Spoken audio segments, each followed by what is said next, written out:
Welcome to Bloomers in the Garden. I'm Len Schroeder. And I'm Julio Zamora. There are only 27 shopping days left until Christmas, and there's a lot to do before the big day. Last year, COVID kept many families apart, and continued concerns this year haven't made things much better. There has never been a better time to have an old-fashioned Christmas. Bring some sense of nostalgia to this holiday season by using fresh greens everywhere, topped off with a fresh-cut Christmas tree and a real poinsettia all around the house. Fresh evergreen in every room will help us focus on the holy days of the holidays rather than worrying about COVID and the continual bad news on TV and the internet. Today's show will be a buyer's guide for everything fresh evergreen. Wreaths, roping, greens, and trees. So stay tuned, and we'll be back right after these messages. Bloomers in the Garden is brought to you each week by Bloomers Home and Garden Center. Bloomers is an award-winning garden center just 20 minutes from Philadelphia. Bloomers has been providing expert advice turning brown thumbs green for over 30 years. At Bloomers, we want you to ask us every question, even if you think it's silly. We share information in a friendly, non-judgmental way that is meant to teach and spread the joy of gardening. Visit Bloomers Home and Garden Center in Washington Township, Gloucester County. For directions, go to bloomers.com, and we'll see you in the garden. Hi, this is Len Schroeder from Bloomers in the Garden. Do you have a landscape, garden, or plant question? If so, call or text us using the Bloomers in the Garden hotline. Dial 609-685-1880. That's 609-685-1880. Don't be shy. We want to hear from you. Call or text us and let us know what problems you're facing. Let us know how we're doing. Call or text 609-685-1880. If we use your comment on the air, we'll send you a free Bloomers t-shirt. Call or text us at 609-685-1880. That's 609-685-1880. And we'll see you in the garden. Before the weather gets too cold, now's the time to apply Fertilome's Winterizer for established lawns. Grass absorbs the greatest amount of nutrients later in the season, just prior to the winter months. This 25-5-6 analysis also contains 5 micronutrients: boron, copper, iron, manganese, and zinc. Fertilome's Winterizer for established lawns builds hardiness, stem strength, and disease resistance, ensuring a healthy, stable plant which can endure the hardships of winter better than weaker plants. Lawns fed in the fall are first to green up in the spring. So, the next time you are visiting your favorite garden center, ask for Fertilome's Winterizer for established lawns and expect to have the best-looking lawn in the neighborhood. Church's Garden Center and Farms, Seashore Road, Cape May, New Jersey. Collegeville, Do It Best. Ridge Pike, Collegeville, Pennsylvania. County Line Nursery, Harleysville Pike, Harleysville, Pennsylvania. You're listening to Bloomers in the Garden Radio. Listen anytime through your favorite podcast provider or hear us on the radio each weekend. Every Saturday morning, Bloomers in the Garden Radio is heard in Philadelphia and throughout the whole Delaware Valley, first at 8 a.m. on Talk 860 WWDB, and again at 9 a.m. on AM 800 WTMR. On Sunday at 8 a.m., we can be heard through the New York tri-state area on Classic Oldies, 1250 a.m. WMTR. Thanks for listening, and we'll see you in the garden. Welcome back to Bloomers in the Garden. Well, and fresh evergreen wreaths could be as big a symbol of Christmas as the actual Christmas tree, huh? That's true. That's true.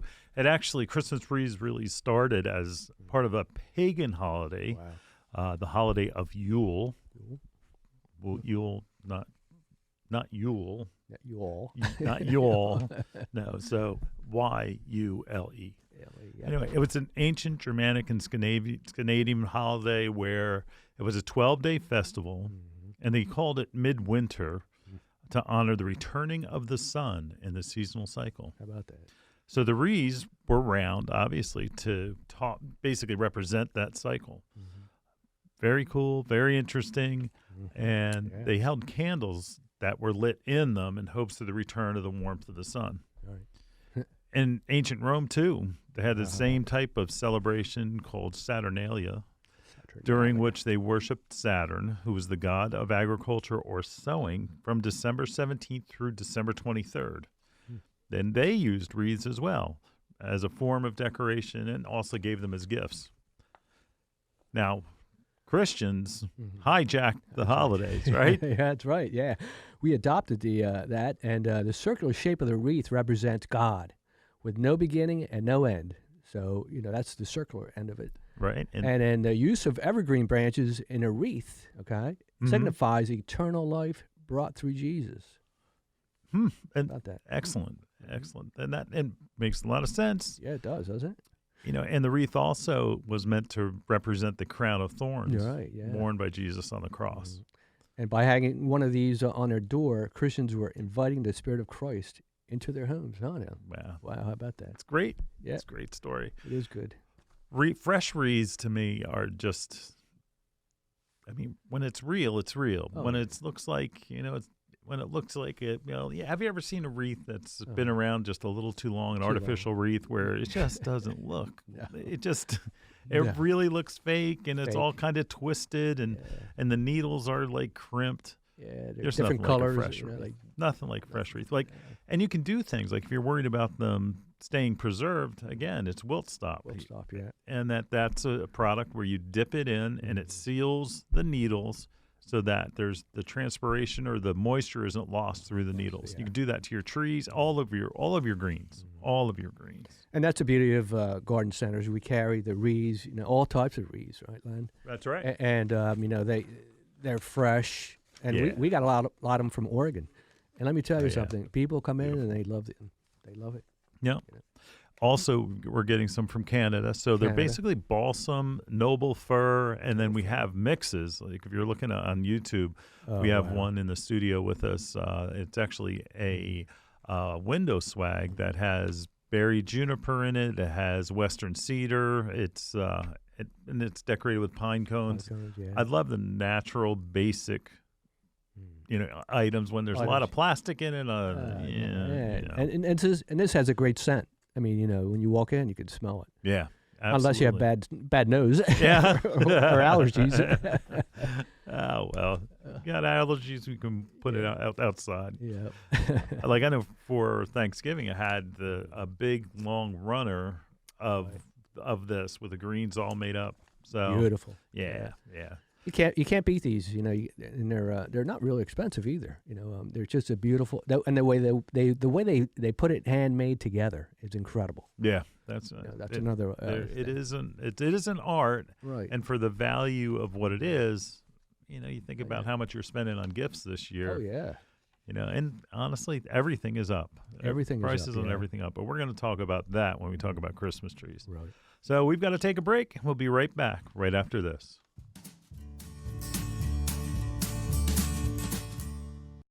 Hi, this is Len Schroeder from Bloomers in the Garden. Do you have a landscape, garden, or plant question? If so, call or text us using the Bloomers in the Garden hotline. Dial 609-685-1880. That's 609-685-1880. Don't be shy. We want to hear from you. Call or text us and let us know what problems you're facing. Let us know how we're doing. Call or text 609-685-1880. If we use your comment on the air, we'll send you a free Bloomers t-shirt. Call or text us at 609-685-1880. That's 609-685-1880. And we'll see you in the garden. Some of our most frequent questions revolve around organic container gardening for houseplants, annuals, and of course, vegetables. Coast of Maine's Bar Harbor Blend Organic Potting Soil is a lightweight soil mixture made with salmon, blueberry, lobster, and other composts, as well as calcium and chitin-rich lobster shells, sphagnum peat, perlite, and kelp meal. It is a great soil. And Coast of Maine's Bar Harbor Organic Potting Soil is rich in organic material, creating lush, disease-resistant plants that require less watering, less feeding. Its rich, dark brown color provides the perfect balance between water retention and drainage needed for healthy plants. Coast of Maine's Bar Harbor Blend Organic Potting Soil is available at these local retailers. Tony's Farm and Garden, Windsor, New Jersey. Espen Shades Garden Centers and Greenhouse, Lidditz, Pennsylvania. Pickering Valley Feed and Farm, Exton, Pennsylvania. Your next houseplant is waiting for you in Bloomer's Home and Garden Center's greenhouse. Bloomers recognizes that houseplant choices are as important to your interior decorating as the fabric on your couch. The right plant, paired with the perfect container, can bring a dynamic change to your home. A houseplant brings life to your world and connects your home's interior to the greater outdoors. Even a small succulent placed on your coffee table has a way of connecting your living room to the Amazon rainforest. How about an air plant in your kitchen? Looking for an indoor flowering plant to add color to your plant palette? Bloomers has a large revolving assortment of flowering beauties. From aglaonemas to ZZ plants, Bloomers Greenhouse is stocked with your next favorite indoor plant. Bloomers carries a large selection of pottery and containers to match your home's decor and make any of your plants more beautiful.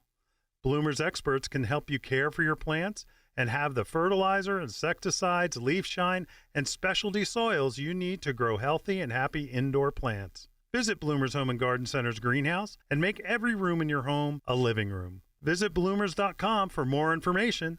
That's bloomers.com, and we'll see you in the garden. You're listening to Bloomers in the Garden Radio. Listen anytime through your favorite podcast provider or hear us on the radio each weekend. Every Saturday morning, Bloomers in the Garden Radio is heard in Philadelphia and throughout the whole Delaware Valley, first at 8 a.m. on Talk 860 WWDB, and again at 9 a.m. on AM 800 WTMR. On Sunday at 8 a.m., we can be heard through the New York tri-state area on Classic Oldies, 1250 a.m. WMTR. Thanks for listening, and we'll see you in the garden. Welcome back to Bloomers in the Garden. I'm Len, he's Julio, and it's Christmas time. It is, yes. We love it. Yeah, we're talking about fresh greens and Christmas trees today. And what we're going to talk about are garlands, mantelpieces, table runners, and all different types. There's different types of garlands, too. It's not just regular white pine. Right. Garland and roping are the same thing. Same thing. It always gets confusing when people ask for, sometimes they go, do you have any rope? Yeah. Rope? Yeah, right. What do you mean? You tying up your trees? What are you doing? And Right. it's from roping. And I know that I've always been raised for it, knowing it as roping, but there are different parts of the country that it's only as garland. Right. Garland sounds it's fancy. Yeah, fancy. Yeah. So if you ask for garland, you might pay more. But most of the times it's solid varieties, and that they're sold in anywhere from 15-foot to 25-foot to 75-foot lengths. Wow. White pine sells more than anything else. Yeah. Than anything else. But I'm partial to the mixes. Mm-hmm. Now, again, there's cedar, which is a lot of people get confused. They think it's arborvitae, but it kind of has that same feel, even like a Leyland cypress. Right. But it's called cedar, Western cedar. Mm-hmm. There's also mixes of pine and cedar. That's nice. There used to be something called princess pine. Princess, huh? Princess pine is also known as ground pine. And I have a problem selling it because it grows as a ground cover in the ground, even though it looks like it's an evergreen and it looks like it's a conifer. It's really more like a ground cover that grows in the woods, and there are certain sections where it grows, and people go in and they'll harvest that, and they have like a root system that's probably about 6 inches long, and it's real soft and airy, but you can't cultivate it. Yeah. It's not like you could say, well, I'm going to plant some on the farm. And it doesn't work that way. I don't know about that. So ground pine, they have to take it from the natural environment where it's growing wild. And when they take it, often it doesn't grow back. Oh, wow. So all of a sudden, you're depleting a resource. Right. And it's very nice. It's very pretty. It doesn't drop its needles as much as some of the other ones, but I have a problem with it. I think it's wrong in some way. Yeah. It's just, I think so. it just, look. Sustainability. Yeah, right. Now, does it cost more? I would think Oh, yeah. I would think so. Yeah, it costs a lot more. Yeah. You're just not seeing it as much anymore because of that whole environmental factor. Right. Yeah, So you don't see it I as much. I saw it, considered buying some, and then said, yeah. you know what, I'm not doing it. Yeah, I Yeah, to the detriment of our Of of our sales. yeah, right. But sometimes you got to make a stand. That's right. Again, my favorite are some of the mixes. Like sometimes there's a boxwood. You can get boxwood. Boxwood, yeah. But there's actually a boxwood blight right now where you have to get certified to sell boxwood in different states. And I'm talking about the plant. Right. So that blight could be spread by using boxwood Wow. roping in Right. Garland. Garland, yeah. So pretty, Stay away from that. you're not seeing as much of it. Mm-hmm. And I just would stay away from it. I don't, Oh, yeah. I don't want to Yeah. spread that is, Right. not a good idea. Yeah, not a good thing there. But again, it's the blends of where there's two different types Mm-hmm. of greens that always look best to me. Yeah. Now, mantelpieces, Oh, okay, gorgeous.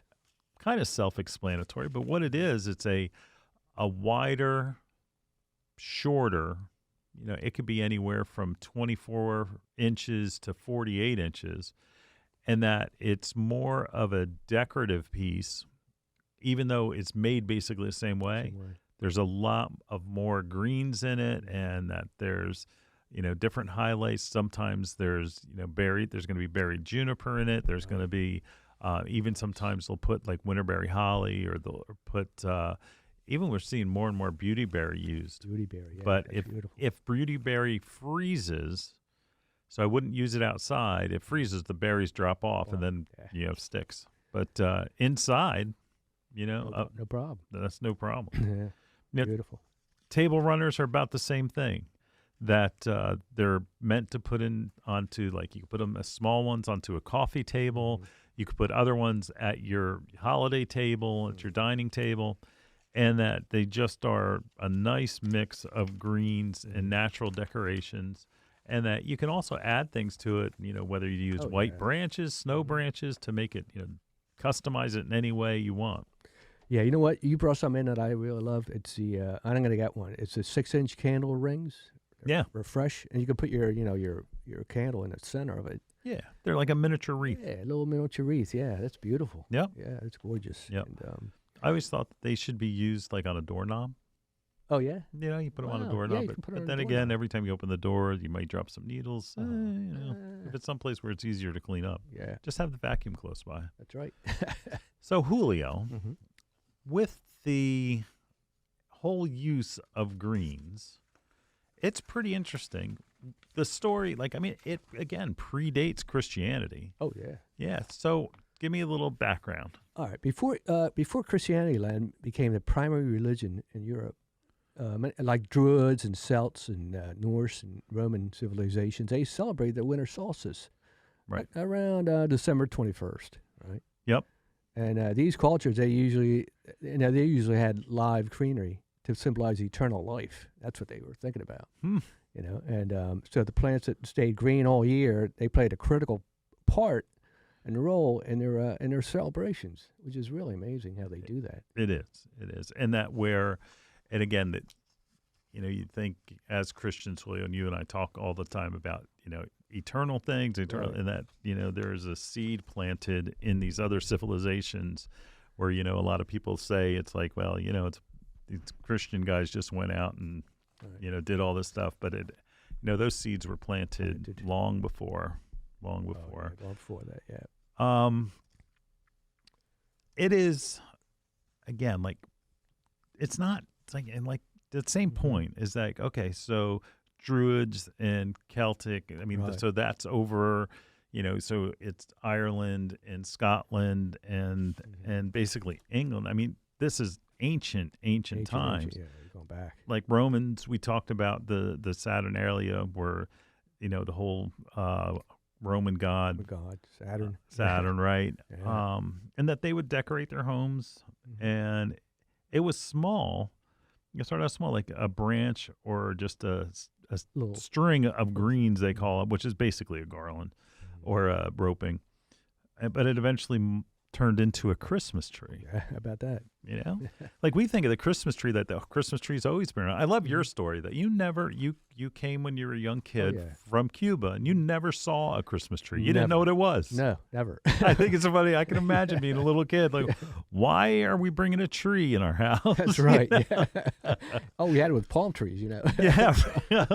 So, but so Christmas tree, even though it's old, before the Christian faith, right? We've got a story in a bit where it talks about how it really only came about because the Queen of England wanted to decorate her home because her German husband, okay, this is getting odd, that her German husband celebrated by using greens. But before that, you know, Queen Victoria is who it was. Right. I mean, that's not that long ago. No, it isn't.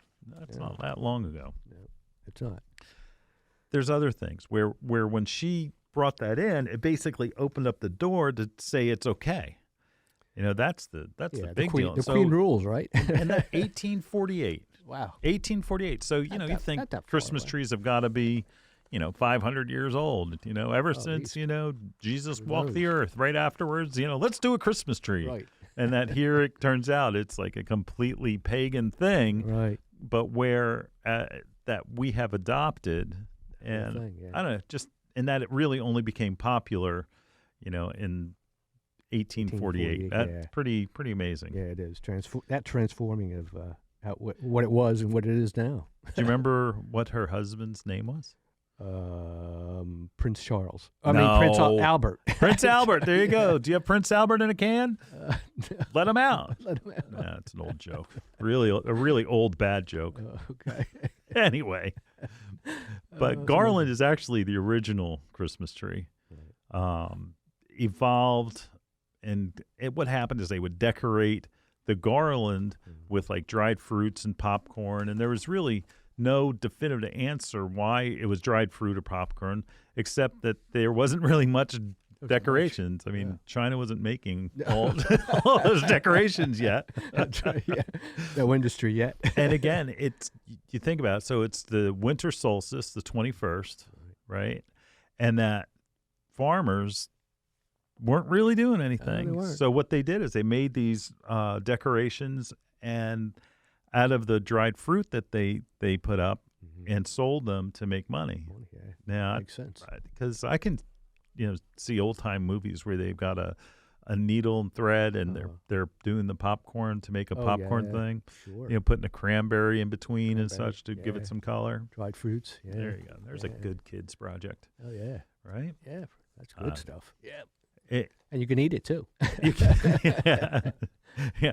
Be careful. You can use dental floss. You can get that popcorn out of your teeth. Oh yeah, I like that. It's pretty cool. Yeah.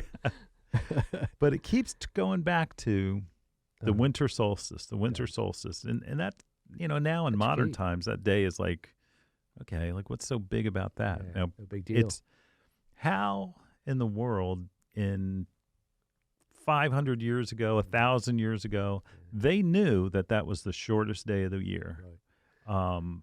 I find that amazing, and that they actually celebrated it, because honestly, for myself, like I hate when it gets dark early and when it's dark when you wake up, and that I always look at that date knowing that we're going to have a little bit more sun. We're going to have each day we'll have a little bit more sun that goes all the way until the June 21st. Yeah. Where that's our June 21st, 22nd is our longest day of the year. So the longest amount of sunlight. Yeah. Yeah. You know, probably these people were agricultural, you know, people. Oh, yeah. So that, you know, they were outside quite a bit. Oh, yeah. They knew they had to live off the land. Yeah. And and that winter solstice really hurt them, you know. Yeah. And it was hard to grow crops because there wasn't enough sun. Yeah. It was winter. Yeah. It was winter. And who doesn't love green? Oh. Yeah. You know? Well, garlands, again, were brought to America from Europe. And again, they were going to use those to decorate their Christmas trees. So that's pretty sparse Christmas trees. Yeah, they were. Must have been. And that, again, they're also full of Christian symbolism, like we had talked earlier. Holly, again, was often used when weaving the garlands together. I almost bought some holly. Oh, did you? I saw some holly garland, Right. and it was really expensive, but I thought, how cool. I mean, I'd love to have like a blue holly, say like a blue maid or blue girl or blue princess holly as a garland. Oh, wow. Now, again, it was the berries on the holly and the thorns on the holly represent at the crucifixion where Jesus wore the crown of thorns, right? And that the red berries are symbolism for the blood. Yeah. I mean, it's that everybody knows about. Greens, wreaths, roping, all that, but I don't think everybody realizes why. Right. Mm-hmm. Yeah. There's a symbolism behind it. A lot of it. Yeah. When settlers first arrived, before it was the United States, they brought garland with them. And around the holidays, families looking to make a little extra money would take branches of firs and pines and spruces and twist them all together. That became a shapeable decoration, and families would sell them to neighbors or villagers and help them bring a little extra money in. Yeah, that's great. Just like the we were saying about the regular garland. Right. So you might say the tradition of working long hours for additional holiday money dates back to the origins of our country. So isn't that something? That's right. It's right back. Right. We thank them though, for all that because because what would we do without this? I mean, it would be just another day. I know. And we know that that's not true. No, it's not. That's not true. It's joyful. I mean, when you look at this and you say, "Wow, look at how beautiful they made this by hand." Right. It's a special kind of thing, and it's not not your everyday when you go walking into a box store and you see the like you're saying plastic and they just threw it in the it's machine made. Oh yeah. It's like, no, this is somebody put their love into this, right? That's right. And that's what we love. That's what we love. Somebody loves this, and they did it, and you can't find it everywhere, right, Len? No, you can't. Especially, so come to your garden center and look at these beautiful things that man has made. Right, and it's special. Wonderful. It's not it's not just you're not just cheaping it out by buying a cheap roll of roping. That's right. It's get something good because it'll make you feel good, just like how a house plant in your house makes you feel differently. Sure. It's the same thing by bringing in the evergreens into the house. That's right. And your friends are going to love it also. The family's going to, oh, wow, what's this? I've never seen that before. Because you're not going to see this all in every place that you go to. No way. No. And again, take a look at our video on YouTube. You'll see you've got I guess it's either a table runner or a mantle that's of that mixed. Yeah, it's the mixed is greens and all. So. Yeah, it's incredible. All right, we're up against a break again. When we come back, we're going to talk about swags and just bunches of greens. We're going to talk about grave blankets a little bit and what's up with that. All right. And we're going to go, again, continue our discussion on everything evergreen when we get back. Beautiful. Hi, this is Len Schroeder from Bloomers in the Garden. Do you have a landscape, garden, or plant question? If so, call or text us using the Bloomers in the Garden hotline. Dial 609-685-1880. That's 609-685-1880. Don't be shy. We want to hear from you. Call or text us and let us know what problems you're facing. Let us know how we're doing.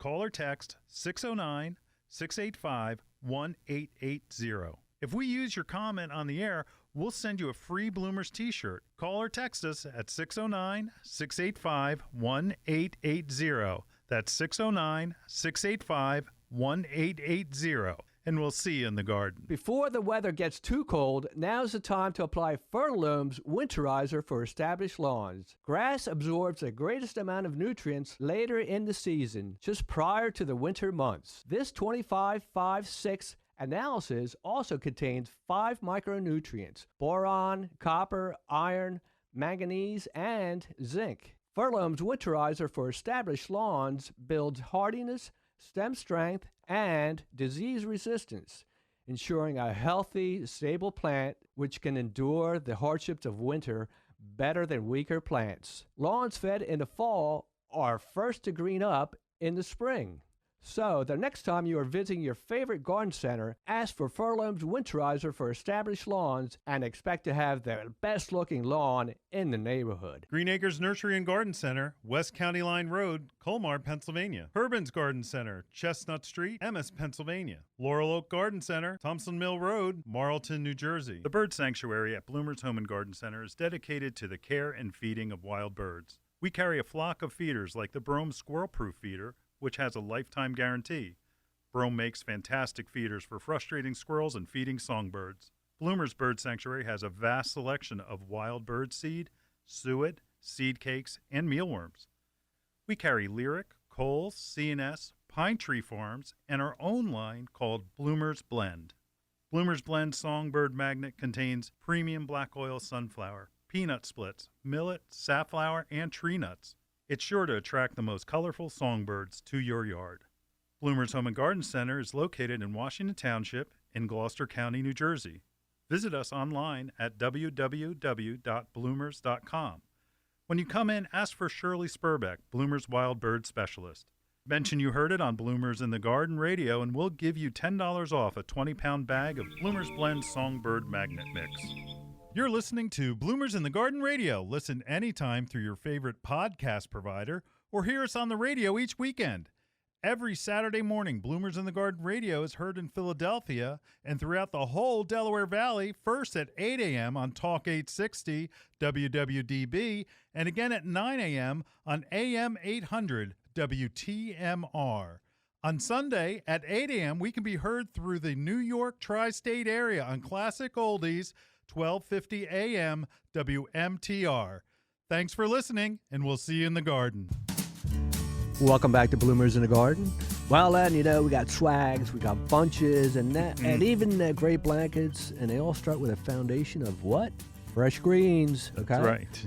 You know, when I first started, Bloomers, I had no idea what a swag was, what a bunch was. It's like, you know, this Cuban guy doesn't know what this is. It's like, do you want to hear something funny? Uh-huh. Carl's, I think it's on Facebook or somewhere, right? That his name is Lanky Swag. Lanky Swag. So a swag. He's tall, you know, skinny. Yeah. Skinny, yeah. But, so if you got a little swag, I mean, swag, yeah. Little did anybody realize that a swag is a bunch of, basically a bunch of evergreen branches tied together. Yeah, there you go. Oh, brother. So poor Carl. Yeah. Oh, he does fine. Yeah, he does. He does. He looks good. But as far as that goes, I mean, you can get greens from your own landscape. Oh, yeah. You know, and certainly you can buy them from your local garden center, but you can go out with a pair of clippers and have a bunch of greens in no time.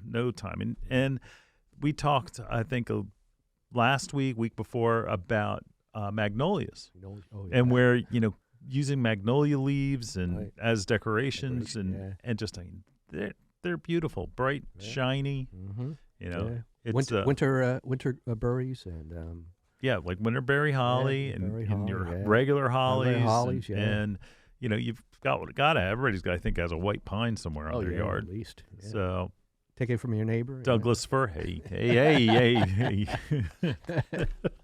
Did you hear that disclaimer in the beginning of the show? Right. But it's easy if you take a bunch, right? A bunch of greens. You kind of layer them out like you would a feather, where you get the widest branches at the bottom, and then you go a little bit shorter, a little bit shorter, a little bit shorter, and all the stems are gathered at the top. Right.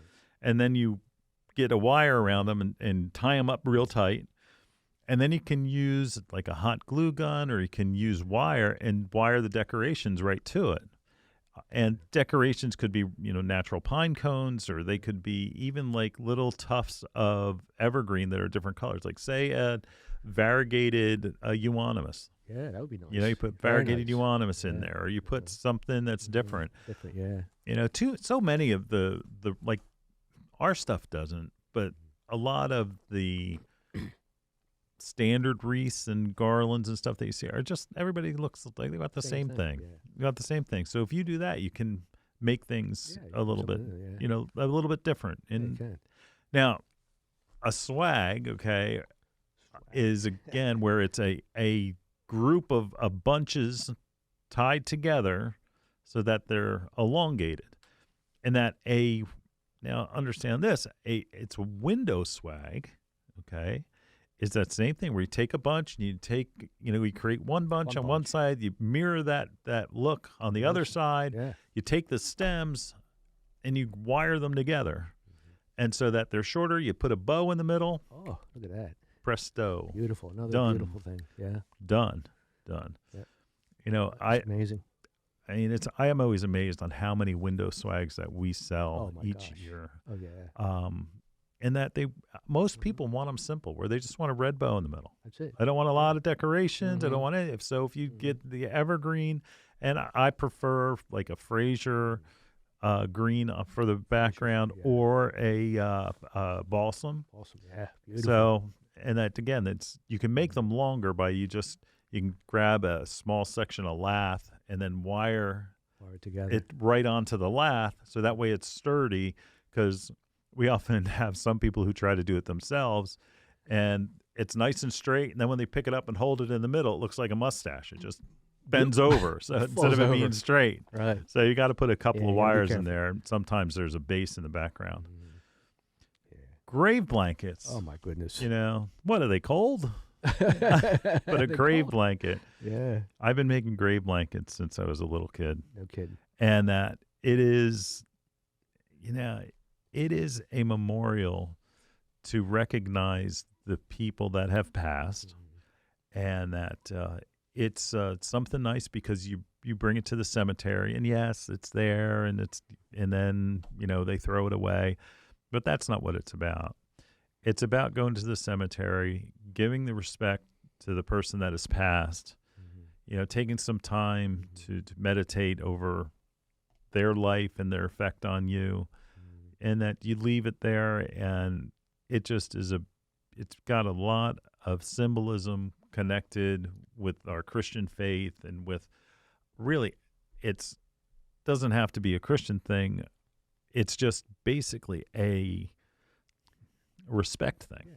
Yeah. A respect memorial. thing. Yep. Memorial. Yep. You're thinking about the person when you're doing it. I've made a lot of, we make grave blankets all different sizes. I mean, I've made them where they're, 8 feet. Oh, yeah. 8 feet long. Yeah, it's a monster. They are. I get the forklift. Yeah, I know. But what always kills me, though, is that when I have to make one for a child's grave. Oh, boy. And that's just, it's awful. Yeah, it's a tough one. But it also helps me to reflect on, the preciousness of our lives here. It is.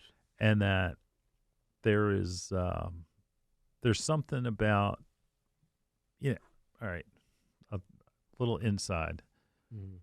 Are you going to be buried, or are you going to be cremated? I hope I get cremated. You want to get cremated? Yeah. It's cheaper. It is.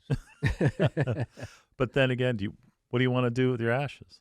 I don't want them. I'm telling you right now. You don't want them? I don't want them. Well, what I might do is bury them underneath a tree somewhere. It's good potash. Yeah, like good fertilizer for that tree. And then you'll be in those tree branches for as long as it lives. That's good.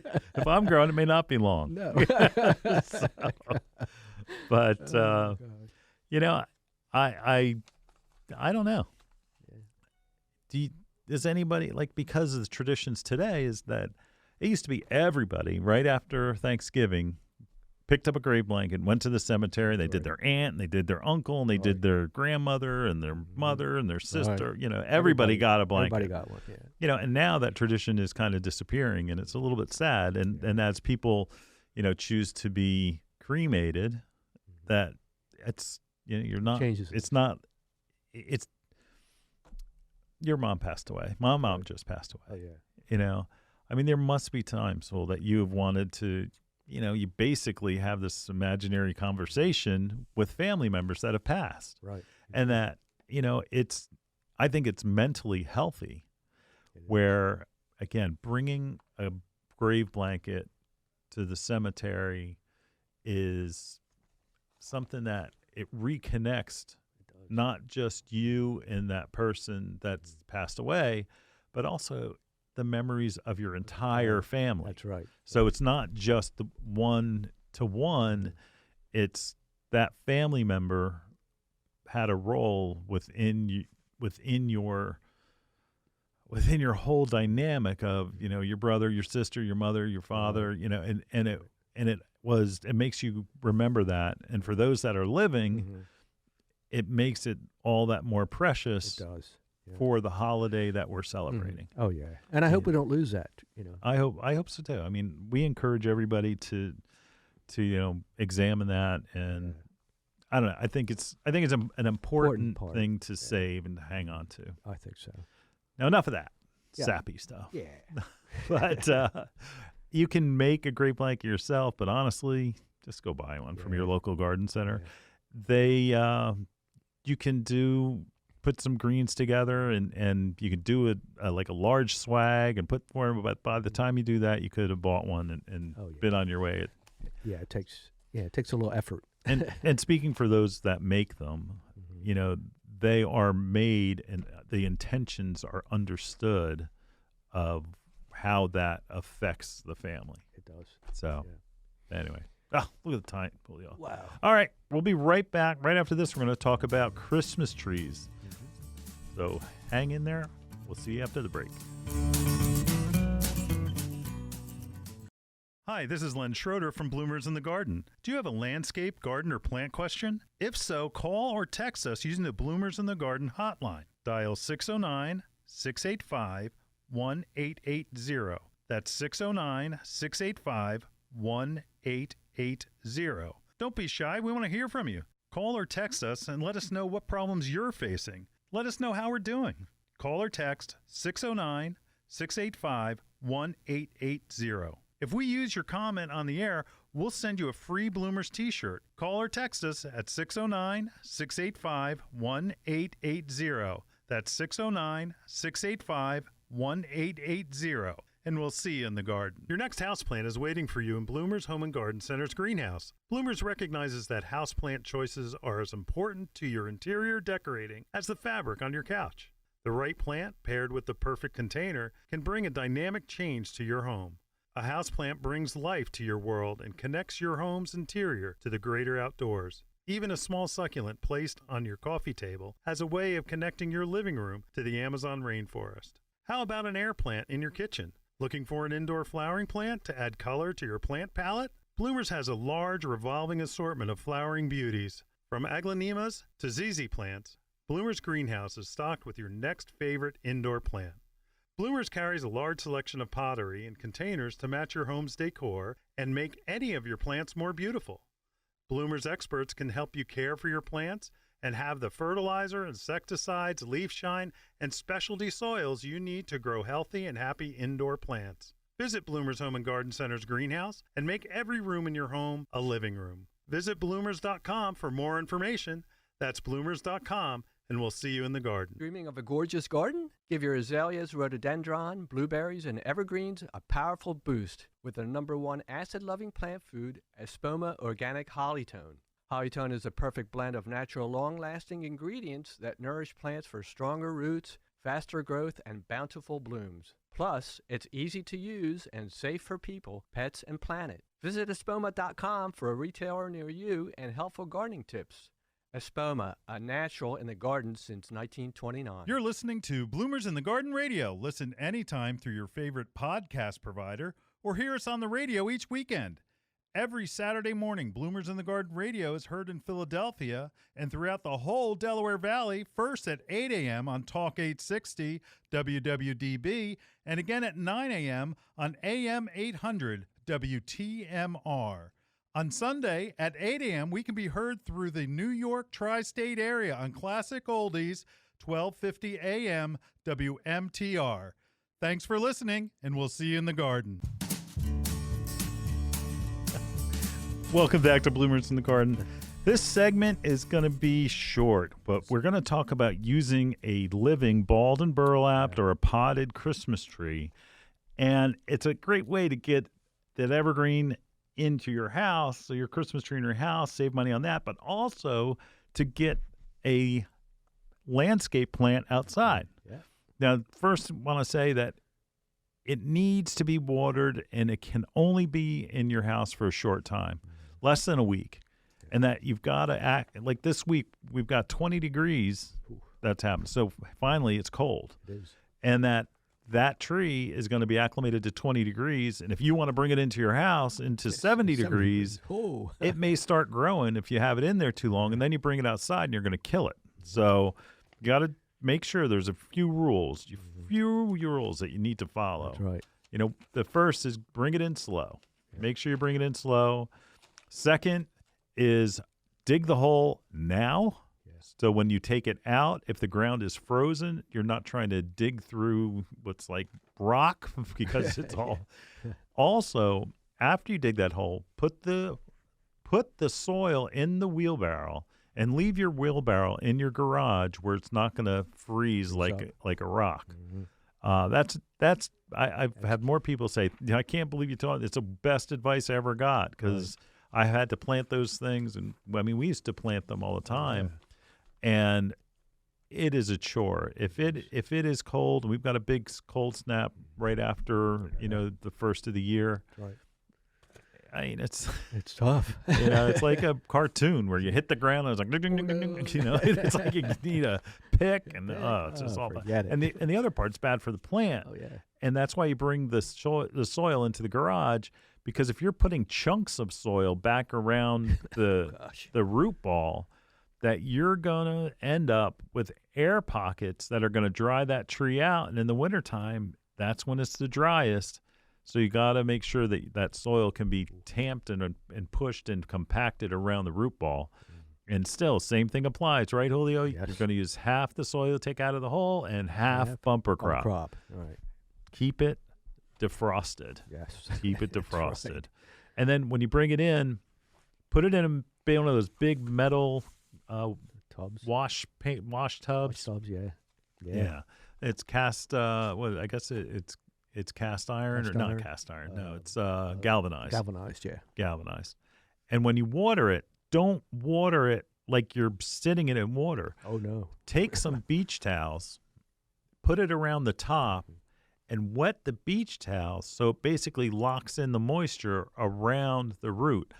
I mean, I've had people tell me, it's like, yeah, I had the bucket half filled with water. Oh, no. No, you can't do that. Ooh. You can't do that. How many times do we talk about overwatering? Oh, yeah. Yeah. That's it. Not only going to be overwatering, but when you bring it out, the soil's going to be like pudding. Yeah, so, right. It's going to be bad. It's going to be bad. So, again, just make sure that you do water it. Put one of the kids in charge of just making sure that they're checking for water. It needs to be moist. It does not have to be wet. Okay? Mm-hmm. Don't leave it in for more than a week. And use chapstick for your plants. Yep. Wilt stop. Will lock in that moisture in the needles and will prevent it from dissipating, and then it'll be outside and things will be good. Yeah, but you cannot use it on your tree when it is below freezing. So you got to pick a day where it's nice enough outside that you can spray it and it dries before the weather gets below, I mean, you could hit it at 30 degrees, but anything below 30, I wouldn't do it. Yeah. So, all right, that's it for this segment. Julio, fresh cut Christmas trees are next. Oh, yes.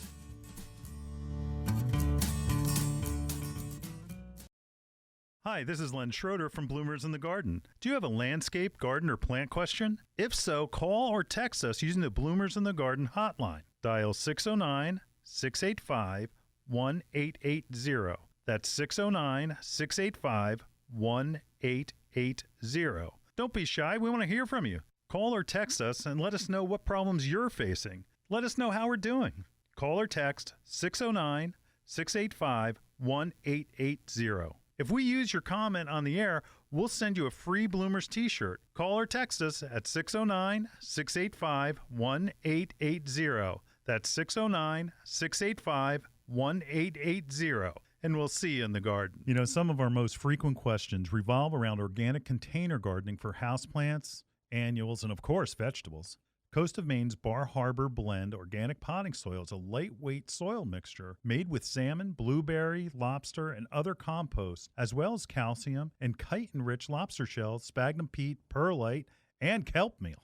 It is a great soil. And Coast of Maine's Bar Harbor organic potting soil is rich in organic material, creating lush, disease-resistant plants that require less watering, less feeding. Its rich, dark brown color provides the perfect balance between water retention and drainage needed for healthy plants. Coast of Maine's Bar Harbor Blend organic potting soil is available at these local retailers. Staffers of Kissel Hill Home and Garden Store, Rorastown, Pennsylvania. Ashcombe Farm and Greenhouses, Mechanicsburg, Pennsylvania. Pickering Valley Feed and Farm, Exton, Pennsylvania. Dreaming of a gorgeous garden? Give your azaleas, rhododendron, blueberries, and evergreens a powerful boost with the #1 acid-loving plant food, Espoma Organic Hollytone. Hollytone is a perfect blend of natural, long-lasting ingredients that nourish plants for stronger roots, faster growth, and bountiful blooms. Plus, it's easy to use and safe for people, pets, and planet. Visit espoma.com for a retailer near you and helpful gardening tips. Espoma, a natural in the garden since 1929. You're listening to Bloomers in the Garden Radio. Listen anytime through your favorite podcast provider or hear us on the radio each weekend. Every Saturday morning, Bloomers in the Garden Radio is heard in Philadelphia and throughout the whole Delaware Valley, first at 8 a.m. on Talk 860 WWDB, and again at 9 a.m. on AM 800 WTMR. On Sunday at 8 a.m., we can be heard through the New York tri-state area on Classic Oldies, 1250 a.m. WMTR. Thanks for listening, and we'll see you in the garden. Welcome back to Bloomers in the Garden. Well, you know, Len, we love fresh cut Christmas trees, and we get excited when they come in because we know that, you know, the season is just around the corner, and, you know, it's just a wonderful time, isn't it? Yeah, I thought it was because we get some time off after Christmas. Is that what it is? No. Everybody wants you to go out and get your Christmas tree today. Yeah, early. Look, short supplies. Here's some of the reasons. One, when the trees were supposed to be planted was around 2008. Do you remember what happened in 2008? There was the meltdown of the market, and it was the Great Recession. So what happened is that the farmers didn't have enough money to buy seedlings to plant in their fields. So they didn't buy anything. The producers of the seedlings didn't have any customers to buy the seedlings, so they got tossed, and there were no seedlings to buy after that. And that what's happened now is you combine that, they should be ready for harvest, but they're not. And that to make money, guys cleared their fields because they needed cash to make that mortgage payment, to make that nut. It takes 10 to 15 years to grow a tree. Yeah. And that, I'd say this every year, a cut Christmas tree takes 15 years to grow. An Xbox takes about 20 minutes. Wow. What's wrong with this picture? Yeah. You know, I mean, it is the symbol of Christmas. It is everything. But this year, they're going to be in big short supply. Artificial trees are going to be in short supply. All those ship containers that you see off the coast of Santa Barbara and all of that area in California, guess what? Your trees are in them. That's right. So they're not going to make it. Yeah. So things are going to be expensive, and they're going to be in short supply. I mean, we may be out of trees in 2 weeks. Wow. So we're going to miss 2 weeks of the season because of it. And here's another thing. Right. With, you know how there's such a shortage of workers? Right. They don't have anybody to cut the trees, load the trucks. Yeah. It is going to be a crazy year for cut Christmas trees. Yeah. So if you see one, buy one. Buy one right away. You know, go to your local garden center today. Yeah. Go pick it. They'll hold it. Mm-hmm. As long as you pay for it, I'm sure they'll hold it. Mm-hmm. And then you can pick it up whenever you need to. You don't have to put it up right away. No, you don't. But one thing is when you get your tree home, and if you want to wait, make sure you put it in the garage, leave that netting on, put it in the garage, put it in a bucket of water, and then it'll absorb that water and you'll be fine. Like at Bloomers, we make a fresh cut on the bottom for you, and we'll tie it in your car, and we'll put it on your stand if you bring your stand. Most of the regular garden centers that I know do pretty much all of those things. But the trick is to making sure that after you get it home, you open up that netting about 2 or 3 days to let the tree fall, let those branches fall level. And that, look, it's fall. and that when it's fall, leaves drop, but so do needles. So what you need to do is make sure that you get that tree in water, you let it drop, stamp it out a little, get those needles that are falling just because it's a natural time for them to shed, and then put it up and have a great Christmas. Yes. So we are way over time today. Yep. Like, if you have any questions at all, if you want to know, like, how did Martin Luther get involved with a Christmas tree? Yeah. How did they get candles on a Christmas tree? Yeah. I'll tell you real quick. Martin Luther was walking through the woods. He looked through the evergreens at the stars, and that he saw that the stars were on each branch, and he equated it to the love of Christ. Isn't that wonderful? So, anyway. Call us 609-685-1880. As Len was saying, hey, you got any questions, just let us know. That's right. All right, everybody. We'll be right back right after this. Hi, this is Len Schroeder from Bloomers in the Garden. Do you have a landscape, garden, or plant question? If so, call or text us using the Bloomers in the Garden hotline. Dial 609-685-1880. That's 609-685-1880. Don't be shy. We want to hear from you. Call or text us and let us know what problems you're facing. Let us know how we're doing. Call or text 609-685-1880. If we use your comment on the air, we'll send you a free Bloomers t-shirt. Call or text us at 609-685-1880. That's 609-685-1880. And we'll see you in the garden. See me and Julio down by the schoolyard. Here we are, bound by the schoolyard. Yes. They were out to talk about Christmas in the schoolyard, Julio? In the schoolyard, just not in the school. Yeah, not in the school. Look, if you're looking for a good cut Christmas tree, here are recommendations. Yes. Number 1 would be Fraser fir. Number 2 would be a Douglas fir. Or, take that back. I'd say 2 is a balsam. 2 is balsam. 3 is Douglas fir. You'll see a Canaan fir now and then, which I'm actually really starting to like those. They're not grown as much, so you don't see them that often. How about a Fraser fir? Fraser fir. Well, yeah, that's number 1. That's number 1. Yeah. Did I say that? I don't know. I think I did. It did. Anyway, okay. One thing to look for is if you find a noble fir. Oh, they're boy. from the West Coast. They've had a long ride to get here, but it's very, very pretty. Beautiful. Yeah, it's gorgeous. Again, if you've got questions about anything that has to do with garland, greens, roping, Christmas trees, just call the hotline. That's right. Yep. All right. We're done, Julio. Done. Oh, my goodness. We'll be talking about Christmas next week again. Yeah. Poinsettias, Poinsettias. right? Christmas cactus. Christmas cactus. Yeah, all those. Amaryllis. Oh. We hope you're listening. Yep. We'll see you next week in the garden. See you in the garden.